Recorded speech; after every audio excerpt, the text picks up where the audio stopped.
So let's look at an example to see how these words relate to each other. Let's say the roof is leaking in the soup. Things are pretty bad. So the nonconformity is the roof leaking in the soup. The correction would be dealing with the soup itself. Now you might put it on hold or you might destroy it right away. You're not going to invite your friends over for a bowl, are you? The corrective action would be fixing the roof. Now, if the roof is leaking, odds are it's raining out there. Probably not the best time to be fixing the roof today. So you might use a tarp to protect the line so that you can start running again. And that would be the short-term corrective action, that tarp. And then a short-term corrective action calls for a long-term corrective action. And in this case, it would be fixing the roof.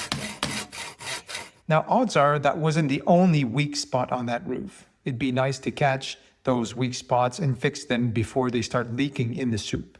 So getting somebody with an infrared camera to do a survey of the roof and to identify any area that might fail soon is one way you could do that. That would be an example of a preventive action.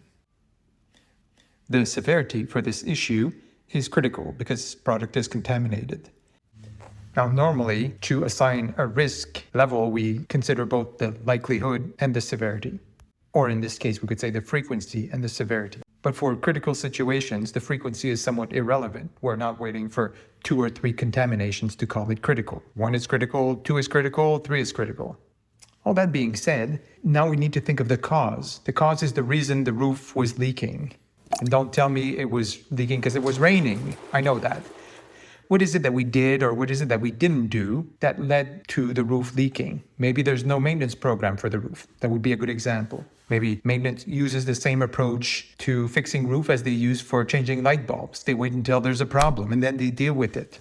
Now that's called running to fail. Running to fail is quite appropriate for deciding when to change a light bulb or a light tube, but it's not appropriate for roof maintenance.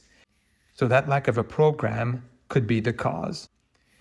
With critical situations, we're not satisfied with identifying the cause. We want to identify the root cause. So what led to the idea of running to fail for roof maintenance?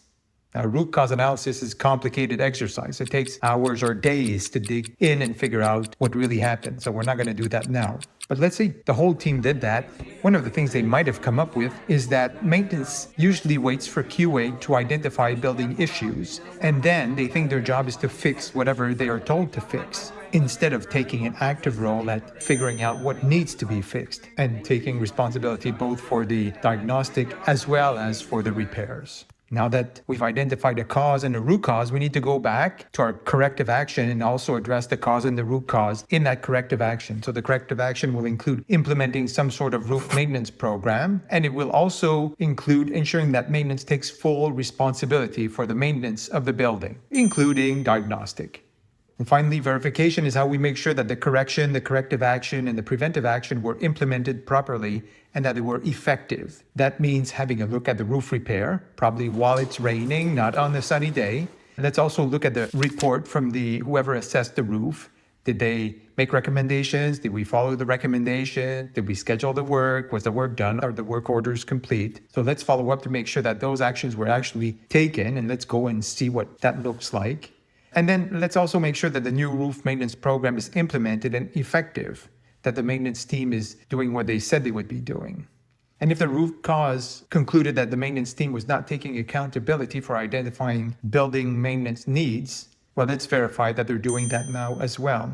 All that is verification.